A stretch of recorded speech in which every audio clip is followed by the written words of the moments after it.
میں آج ایک صاحب کو پڑھ رہا تھا، پتہ نہیں لوگ کیوں پریشانی کا شکار ہیں، کیوں لوگ اس آزمائش کا شکار ہیں، کہتے ہیں جی وسیلہ نہیں دینا چاہیے، سیدھا سیدھا نیک عمل کرو۔ او میرے بھائی، میں نے کہا کہ اللہ کسی وسیلے کا محتاج، اللہ محتاج نہیں، لیکن اس کی عادت ہے، وہ وسیلے کو پسند فرماتا ہے۔ باریک بات مشکل ہوتی ہے، لیکن موٹی بات تو سمجھ میں آنی چاہیے نا۔ کوئی شخص ایسا ہے جسے اللہ نے بغیر ماں باپ کے وسیلے کے پیدا کر دیا ہو، حالانکہ اللہ پیدا کرنے پہ قادر حضرت آدم کو کیا ہے نا، حضرت حوا کو، جناب عیسیٰ علیہ السلام کو بغیر باپ کے پیدا، لیکن یہ اس کی عادت، وہ جب پیدا کرتا ہے تو ماں باپ کے وسیلے سے پیدا کرتا ہے، پھر جب روزی دیتا ہے تو پھر بھی کسی نہ کسی، کیا اس نے حکم دے دیا؟ روزی کون دیتا ہے؟ تو اللہ کا یہ حکم ہے کہ کنڈی لگا کے اندر پنکھا چلا کے سوئے رہو، روزی پہنچ جائے گی۔ کہتا ہوں اٹھ، کوئی سبب پیدا کر، باہر نکل، محنت کر، وسیلہ بنا۔ جو آدمی کہتا ہے جی میں کپڑے سی بھی خود لیتا ہوں، استری بھی کر لیتا ہوں، دھو بھی لیتا ہوں، اس سے سوال یہ ہے کہ بنا بھی لیتے ہو؟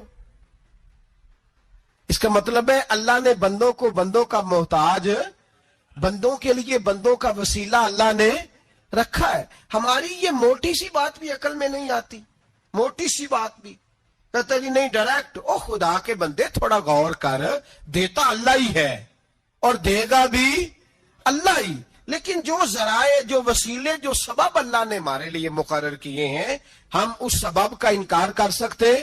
شفا کون دیتا ہے؟ دوائی لینے کس کے پاس جاتے ہو؟ آپ اس طرح کریں نا، چپ کر کے گھر بیٹھیں، تسبیح پڑھیں، یا شافی الامراض، یا شافی الامراض، او شفا دینے والے، او شفا دینے والے، سارا دن جی وظیفہ پڑھیں، شفا کون دے گا؟ تو وظیفہ پڑھو چپ کر کے، دوائی لینے کیوں گئے ہو؟ لیکن اللہ کے حبیب کا ہی فرمان ہے کہ بیمار ہو جاؤ تو دوائی بھی کھاؤ، پرہیز بھی کرو۔ یہ سارے فرمان ہمیں بتاتے ہیں کہ وسیلہ لینا، وسیلہ دینا، یہ تو اللہ تبارک و تعالیٰ کا طریقہ مبارکہ ہے۔ لوگ اتنی سی بات کو نہیں سمجھتے، اور قرآن نے واضح طور پہ کہہ دیا وَابْتَغُوا إِلَيْهِ الْوَسِيلَةَ، اور سورہ بقرہ گھر جا کے کھولنا، آیت نمبر 99، 80 اور 9، 99 آیت پڑھنا۔ کفار نے، یہودیوں نے نبی پاک کی علامتیں پڑھ لی تھی تورات، زبور اور انجیل میں۔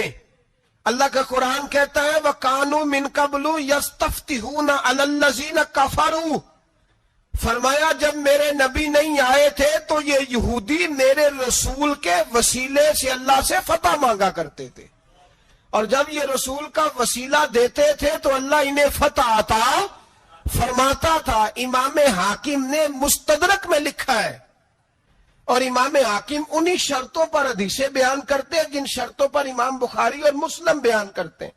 امام حاکم کہتے ہیں کہ نبی پاک صلی اللہ تعالی علیہ وآلہ وسلم کے وسیلے سے ہر چیز اللہ عطا کرتا ہے۔ جناب آدم علیہ السلام زمین پہ تشریف لائے تو 300 سال نگاہ اٹھا کے آسمان کی طرف نہیں دیکھا، شرم آتی ہے مجھ سے غلطی ہو گئی، اور پھر روتے رہے 300 سال۔ پھر اللہ فرماتے فَتَلَقَّى آدَمُ مِن رَبِّهِ کلمات، پھر اللہ نے جناب آدم کو کچھ کلمے سکھائے جس کی برکت سے توبہ قبول کی۔ وہ کلمے کیا تھے؟ امام حاکم فرماتے ہیں وہ کلمے یہ تھے کہ جناب آدم کے دل میں اللہ نے ایک دن بات ڈالی، خود بات ڈالی اللہ نے دل میں۔ حضرت آدم کہنے لگے اے اللہ، جب میں نے آنکھ کھول لی تھی تو جنت کے دروازے پہ میں نے لکھا ہوا دیکھا تھا لا الہ الا اللہ محمد رسول اللہ صلی اللہ علیہ، جنت کے ہر پتے پر، درخت پر میں نے لکھا دیکھا تھا لا الہ الا اللہ محمد رسول اللہ۔ تو جناب آدم کہنے لگے اے اللہ، وہ جو رسول جن کا نام تو نے جگہ جگہ لکھا ہے ان کے وسیلے سے ہی میری توبہ قبول فرما۔ تو رب کریم نے فرمایا اچھا حبیب کی بات کرتے ہو، چلو آدم فتاب علیہ انہ هو التواب الرحیم، جا میں نے تیری توبہ قبول کی، میں ہوئی بڑا مہربان، میں ہوئی بڑی توبہ قبول کرنے والا۔ شیخ سعدی فرمایا کرتے تھے اگر تیرے باپ کی توبہ، جناب آدم کی توبہ مصطفیٰ کے وسیلے سے قبول ہوتی ہے، تو کیوں انکاری ہو گیا ہے؟ تو کیوں انکاری ہو گیا, کیوں نہیں حضور کا وسیلہ مانگتا؟ میرے نبی پاک سید عالم صلی اللہ تعالی علیہ. لوگ بڑی ڈٹائی سے انکار کرتے ہیں, بڑی دلیری سے انکار کرتے ہیں. او خدا کے بندو, یہ وسیلہ تو بڑا ضروری ہے, یہ وسیلہ تو بڑا قیمتی ہے. میرے نبی پاک صلی اللہ تعالی علیہ وآلہ وسلم نے خود یہ وسیلہ سکھایا. صحابہ اس کے قائل تھے. حضرت عائشہ صدیقہ کے پاس لوگ آئے, آ کے عرض کیا, اے اماں جی بارش نہیں ہوتی, قحط پڑ گیا ہے. اس بات کو نا ذرا دل کی گہرائیوں سے سننا. مسجد نبوی ہے, مسجد نبوی کے ساتھ ادھر دیکھیے گا ذرا, یہ مسجد ہے, مسجد کے ساتھ حضور کی قبر ہے, ساتھ حضرت عائشہ کا حجرہ ہے.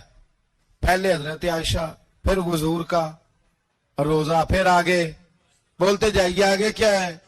چاہیے تھا نا سیدھے مسجد جاتے, حضرت عائشہ کے پاس آئے. توجہ کرنا میری بات.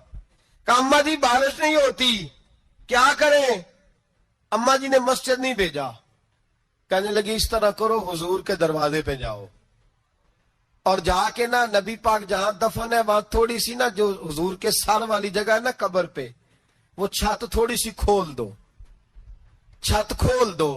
صحابہ کہتے ہم گئے جہاں حضور کی قبر انور تھی, حضور آرام فرماتے, سرانے والی سائڈ سے تھوڑی سی چھت کھولی, ابھی کھولی تھی اللہ نے فوراً بارش عطا فرما دی.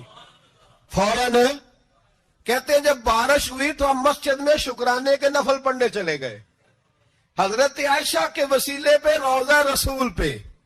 اور روضہ رسول کے وسیلے سے اللہ کی, یہ طریقہ تو ہمیں صحابہ سکھا رہے ہیں. بخدا خدا کا یہی ہے در, نہیں اور کوئی مفر مکر, جو وہاں سے ہو یہیں آ کے ہو, جو یہاں نہیں تو وہاں نہیں. صحابہ تو دروازے رسول پہ جا رہے ہیں, ایک بار نہیں بار بار جا رہے ہیں. تو اکڑ کے پھر رہا ہے, اکڑ کے پھر رہا ہے.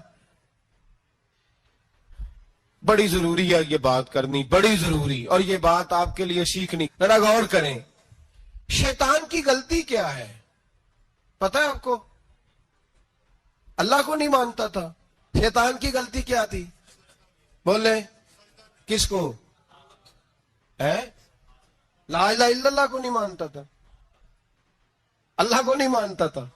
نہیں تو انہیں پتہ ہی نہیں نا اس گل کا. اور میں تو اگر پوچھا نا اج دی خبر کی یہ تازی, تو تمہیں پتہ ہے. اور بھائی اس کو بھی سمجھیں, یہ عقیدہ ہے, یہ ایمان ہے, میری منت ہے, اس کو سمجھ لو, یہ کام آئے گا. یہاں عجیب رٹا ہے, یہاں لوگ معاذ اللہ تبارک و تعالی اللہ کا نام لے کے در رسول سے دور کر رہے ہیں.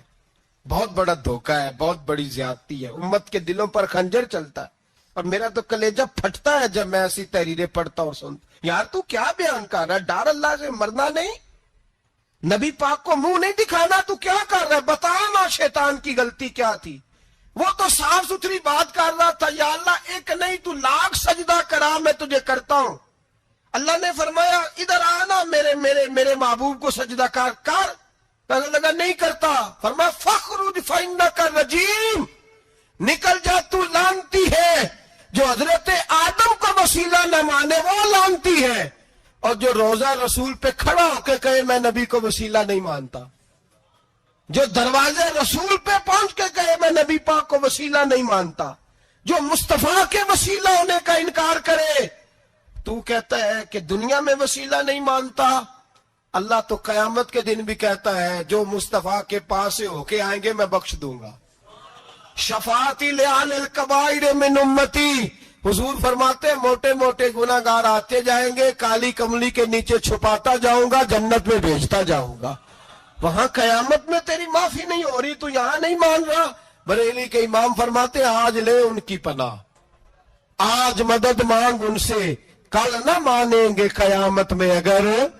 اور دیکھ تو کہتا ہے میری نمازیں, میرے روزے, میری زکاتیں, میرا جہاد کام آئے گا. سن, حضرت عبد الرحمن ابن عوف صحابہ میں سے تگڑا آدمی, اتنا بڑا شخص, اتنا بڑا آدمی کہ جس کے پیچھے میرے رسول نے نماز ادا فرمائی ہے. اتنا بڑا شخص ہر جہاد میں سب سے پہلے, سب سے امیر تھے, صدقات خیرات بڑھ بڑھ کے دیتے تھے, ساری نیکیاں ہیں. ایک بی بی نبی پاک کے لیے ایک قمیض بنا کے لائی. ایک حدیث یہ ہے, یہ بخاری مسلم ہے, ایک حدیث یہ ہے کہ چادر بنا کے لائی, چادر بنا کے لائی, بڑے اچھے نگار نکالے, دروازے رسول پہ آئی, حضور میری قبول کر لے. نبی پاک نے چادر اوڑھی, اگرچہ ان کا نام شارحین نے لکھا ہے, صحیح حدیث میں صرف ایک صحابی کے لفظ ہے. شارحین کہتے ہیں کہ وہ عبد الرحمن ابن عوف تھے. چلو یار کوئی اور بھی تھے تو صحابی تو تھے نا, صحابی سے زیادہ تو نیک عمل ہم نہیں نہ کر سکتے. وہ صحابی تھے, یہ حضرت عبد الرحمن ابن عوف تھے. آئے, آ کے کہنے لگے یا رسول اللہ بڑی پیاری لگ رہی ہے آپ کو چادر. حضور بنانے والے نے تو بڑی بنائی تھی, پر جب آپ پہ آئی ہے پھر تو نور نالا نوری ہو گئی ہے. حضور بڑی پیاری, کیا بات ہے, کیا بات ہے. مکھ چند بدر شاہ شانی ہے, متھے چمک دی لاٹ نورانی ہے, کالی زلف تے اکھ مستانی ہے, مخمور اکھی ہیں مد بریاں. سبحان اللہ, سبحان اللہ, سبحان اللہ. ما اجمل کا, ما اکمل کا. اور جو آخر میں بات کی وہ بڑی بڑی منفرد ہے, کتھے مہر علی تے کتھے تیری ثنا, مشتاق اکھی کتھے جاڑیاں. پھر کہنے لگے کوئی مثل نہ ڈھولن دی, تو چپ کر مہر علی ایتھے جا نہیں بولن دی. تو چپ کر مہر علی ایتھے جا نہیں. لم جاتی نظیر کا فی نظر مثلے, تو نشد پیدا جانا ایتھے جا نہیں بولن دی. جناب عبد الرحمن, حضور کیا بات ہے. والضحی واللیل اذا سجا, حبیب کیا بات ہے. حضور نے فرمایا تجھے اچھی لگ رہی ہے؟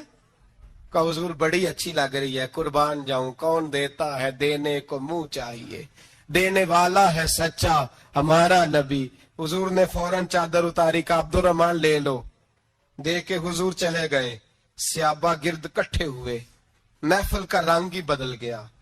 تھوڑی دیر پہلے مسکراہٹ تھی, ایک صحابی غصے سے بولے, کہنے لگے عبد الرحمن یار تو تگڑا بندہ ہے, تو چاہے تو ابھی باہر جا کے 100 چادر اس طرح کی خریدے.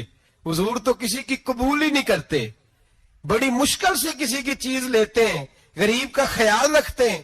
حضور نے قبول کر لی تھی تو عجیب آدمی ہے, تو نے مانگ لی, یہ خیال نہیں آیا.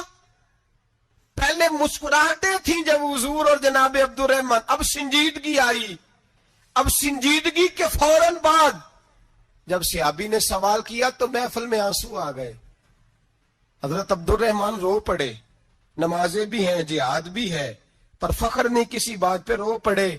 کہنے لگے, او بیلیا تیرا کیا خیال ہے, میں نے اوڑھنے کے لیے لی ہے, پہننے کے لیے لی ہے؟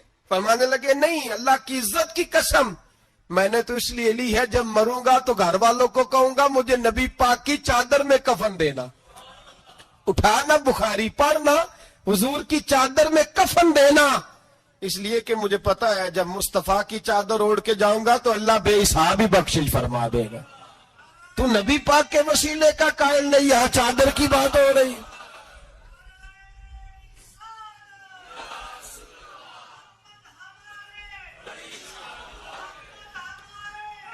سنیے, سنیے اور غور کیجیے. حضرت مولا علی شیر خدا رضی اللہ, ان کی اماں نے نا حضور سے بڑا پیار کیا. حضرت ابو طالب کے گھر میں نبی پاک نے پرورش پائی. ان کی والدہ حضرت علی کی والدہ جناب فاطمہ بنت اسد حضور سے بڑا پیار کرتی. صحابہ کہتے ہیں اس دن حضور بڑا روئے جس دن حضرت فاطمہ نے مدینے میں انتقال فرمایا. فاطمہ بنت اسد جناب علی کی والدہ فرماتے ہیں جب خبر ملی کہ حضرت علی کی والدہ وصال کر گئی تو حضور رونے لگے. فرمایا وہ علی کی نہیں, وہ تو میری ماں تھی, میری اماں تھی. امام ابو نعیم نے لکھا ہے, کہتے ہیں حضور نے فرمایا جب میری اماں کو غسل دینے لگو نا, کفن پہنانے سے پہلے مجھ سے پوچھ لینا. صحابہ کہتے ہیں کفن دینے سے پہلے عورتیں آئیں, حضور کیا کرنا ہے؟ نبی پاک اندر گئے, جو قمیض پہنی ہوئی تھی وہ اتار کے دی. فرمایا چٹے رنگ کا, سفید رنگ کا کفن نہ دینا, میرا کرتا پہناؤ میری اماں کو. حضور نے کفن دیا. حضرت ابو ذر غفاری فرماتے ہیں جب جنازہ پڑھ لیا نا تو نبی پاک فرمانے لگے قبر صحیح بنائی ہے تم نے؟ حضور صحیح بنائی ہے. فرمایا نہیں, لگتا نہیں. فرماتے ہیں یہ کہتے کہتے میرے نبی قبر میں اتر گئے. میری آنکھیں برس پڑی. میں نے کہا ولی کی اماں رب تجھ سے کیا حساب لے گا, ساری رحمتیں تو پہلی تیری قبر میں آ گئی. عشق سرکار کی ایک شمع جلا لو دل میں, بعد مرنے کے قبر میں بھی اجالا ہوگا. نبی پاک قبر میں لیٹے, پھر بیٹھے, فرمایا صحیح ہے قبر. پھر میرے نبی پاک نے دفن کیا ان کو. پھر دیر تک دعا کرتے رہے اور رو کے فرمانے لگے, اے اللہ اپنے نبیوں کے وسیلے سے اور میرے وسیلے سے میری اماں کی قبر روشن کر دے. حضرت ابو ذر فرماتے ہیں کسی کا دل نہیں کرتا اس کی ماں مرے, آج میرا دل کرتا تھا کاش میری مر جاتی, یہ فضیلت میری اماں کو نصیب ہوتی. سیدنا ابو ذر فرماتے جب حضور رخصت ہونے لگے تو میں قریب گیا, میں نے کہا حبیبہ ذرا یہ رنگ مجھے بھی سمجھائیں. تو حضور نے فرمایا میں نے اپنا کرتا اس لیے پہنایا ہے کہ جب میرا کرتا فاطمہ بنت اسد کو پہنایا جائے گا تو اس کے توسل سے اللہ انہیں جنت کا جوڑا عطا فرمائے گا. اور قبر میں اس لیے اترا ہوں کہ جب میں قبر میں اترا ہوں تو اب میری اماں کی قبر تنگ نہیں ہوگی, بلکہ اللہ میری برکت سے کشادگی عطا فرما دے گا. پسے مردن فرشتوں نے جو تلاشی لی تو کیا نکلا, فقط ایک دل کے گوشے سے خیال مصطفیٰ نکلا. اور میاں صاحب تو تڑپ اٹھے, کہنے لگے قبر میری تے میرے پیرا جے کر پاویں پھیرا, قبر میری تے. چلو زندگی میں بھی دعا رہی, زندگی میں بھی دعا رہی کہ تو آئے, میں کو جیتے میرا دل بر سونا کیوں کر اس نو بھاواں, او ویڑے میرے وڑدا ناہی میں پئی لکھ وسیلے پاواں. میں نے زندگی میں بھی کہا وہ نہیں آیا, کی سی جے درد بن کے آ جان دو, وہ نہیں آیا. میاں صاحب کہتے ہیں میری قبر میں بھی یہ دعا رہی, قبر میری تے میرے اب پیرا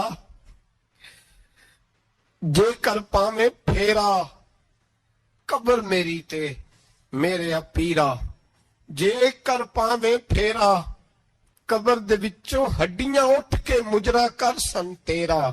تو آ تو صحیح میرے رسول پاک سید عالم صلی اللہ علیہ وسلم خود قبر میں لیٹ گئے. او بھائی یہ وسیلہ اتنا پیارا, یہ وسیلہ حضرت ابو ذر فرماتے دل کرتا تھا یہاں میری اماں ہوتی, اتنی کرم نوازیاں, اتنی بندہ نوازیاں, اتنی رحمتیں.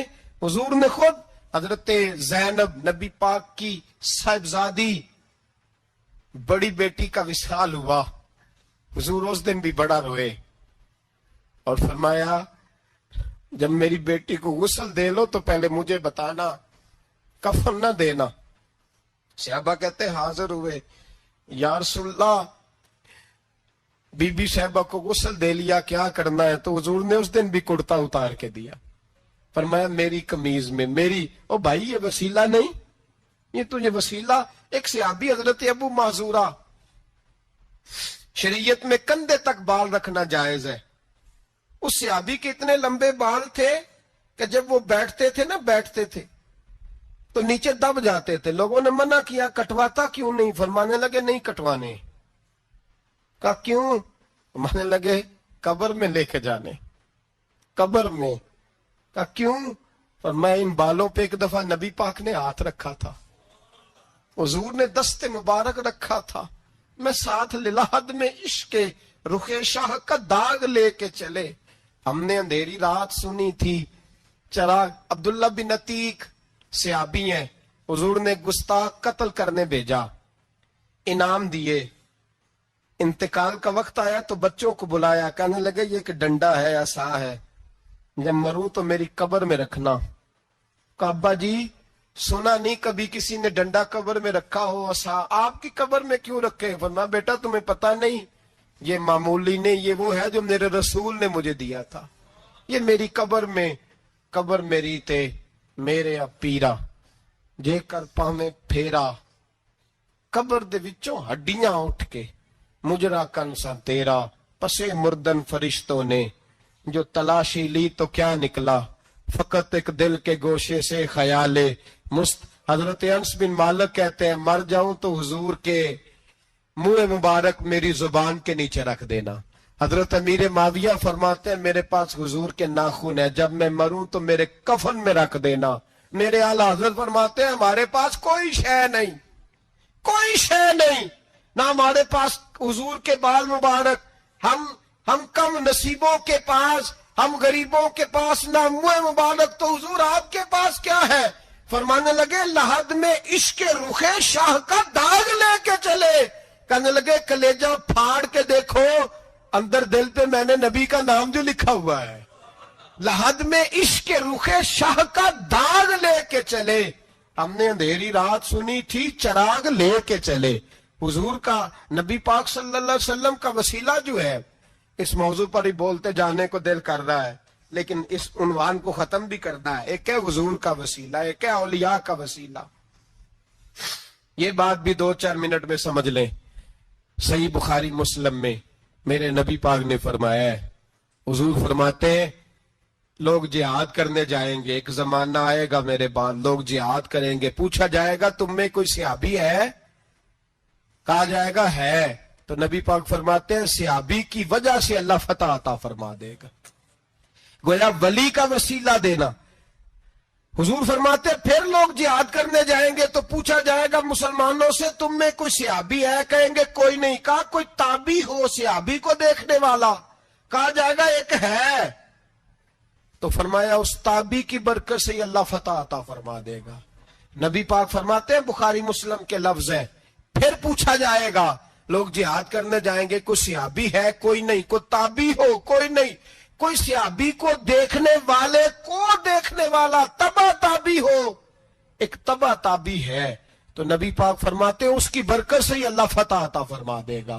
مشکات میں، بخاری میں موجود ہے، نبی پاک فرماتے ہیں یہ جو اللہ تم پہ بارشیں برساتا ہے، تمہیں رزق دیتا ہے، یہ تمہارے ضعیف لوگوں کے وسیلے سے اللہ دیتا ہے، یہ کمزوروں کے وسیلے سے دیتا ہے۔ مشکات میں لفظ ہے، نبی پاک نے فرمایا 40 ابدال ملک کے شام میں ہوتے ہیں، جو عذاب تم سے دور رہتا ہے ان کی وجہ سے رہتا ہے، جو تم پر بارشیں برستی ہیں ان کی وجہ سے برستی ہیں۔ وہ کوئی بیٹھا ہوا مجھے دور دعا دیتا ہے، میں ڈوبتا ہوں پر سمندر اچھال دیتا ہے۔ شیخ سعدی فرمایا کرتے تھے میری زندگی میں جتنی بلائیں ٹلی ہیں میرے شیخ کے وسیلے سے ٹلی ہے، میں اس کی چھتری کے نیچے رہتا ہوں، کرم مجھ پہ برستا رہتا ہے۔ اتنی حدیثیں سنا کے ایک واقعہ سنانا تو بنتا ہے کہ نہیں بزرگوں کا؟ میں چونکہ جب عقیدے کا موضوع ہوتا ہے تو میں نیچے نہیں اترتا، میں قرآن و سنت کے عین بیچ رہتا ہوں۔ ایک بات، مرید ہو گیا محمود غزنوی حضرت ابو الحسن خرقانی کا، بیعت ہو گیا، آنے جانے لگا۔ ایک دن کہنے لگا حضور کوئی تحفہ ہی دے دے، تو حضرت نے کرتا اتار کے دیا، کرتا دیا۔ یہ کسی کے پاس ہو تو بڑی نعمت ہوتی ہے، کسی بزرگ کا کوئی تبرک، کرتا دیا۔ فرمایا جب بہت زیادہ کوئی مسئلہ بن جائے تو کرتا سامنے رکھ کے دعا کرنا، اللہ تجھے فتح دے گا۔ محمود سومنات کے مندر توڑ رہا تھا، 2 4 5 دفعہ حملہ کیا، فتح نہیں ہوتی۔ اپنے شیخ کا جبہ رکھا ہے، اللہ اس کی برکت سے ہی فتح دے دے۔ کہتا میں نے جبہ رکھ کے دعا مانگی، اگلے دن حملہ کیا تو اللہ نے فتح عطا فرما دی۔ محمود کہتا فتح ہو گئی، میں رات کو سویا، حضرت ابو الحسن خرقانی خواب میں ملے، اور بابا جی کو میں نے دیکھا تو چہرے پہ جلال ہے۔ میں نے کہا حضور آپ ناراض ہے؟ کہنے لگے محمود تو نے کوئی قیمت نہیں ڈالی میرے کرتے کی۔ یہ جملہ آپ کو زیادہ سمجھ آئے گا۔ کہنے لگے تو ککھ مول نہیں پایا، کوئی قیمت نہیں ڈالی تو نے میرے کرتے کی، بس ایک فتح۔ کہ حضور کیا مطلب؟ فرمانے لگے یہ میرے وجود سے لگا ہوا جبہ تھا، میں وہ شخص ہوں جس نے زندگی بھر وہ کام کیا جس میں اللہ رسول راضی ہیں، اپنے آپ پہ پابندیاں لگا کے رکھی ہیں، رب نے اپنے فضل سے بڑا نوازا ہے۔ فرمایا اگر تو میرا جبہ سامنے رکھ کے یہ دعا مانگتا نا، اے اللہ ہندوستان کے سارے ہندوؤں کو ایمان کی توفیق دے دے، اللہ نے سب کو کلمے کی توفیق دے دے گی۔ تو نے کیا قیمت ڈالی میرے جبے کی؟ تر دامنی پہ شیخ ہماری نہ جائیے، ہم دامن نچوڑ دیں تو فرشتے وضو کرے، اور فرشتے بھی کرتے ہیں تعظیم میری، فدا ہو کہ ان پر یہ عزت ملی ہے۔ اللہ تبارک و تعالیٰ اپنے بندوں کو طاقتیں دیتا ہے، مسئلہ یہ ہے آج بہت سارے لوگ تو انکار کرنے لگے ہیں، اور ہم جو اہل ہیں، ہمارا جن کا عقیدہ ہے، جنہیں اللہ نے خوش عقیدگی عطا فرمائی ہے، وہ بھی بہانوں کا شکار ہیں، بہانوں کا شکار ہے، کر لیتے ہیں، دیکھ لیتے ہیں۔ اللہ والوں سے دوستی لگائیں، ان کا قرب اختیار کریں، ہر دعا، ہر التجا نبی پاک کا وسیلہ شامل حال رہنا چاہیے۔ اگر تیرے واسطے سے مانگوں کوئی دعا بے اثر نہ ٹھہرے، نبی پاک کا وسیلہ دو گے تو ہر جگہ ہی اللہ کامیابیاں عطا فرمائے گا۔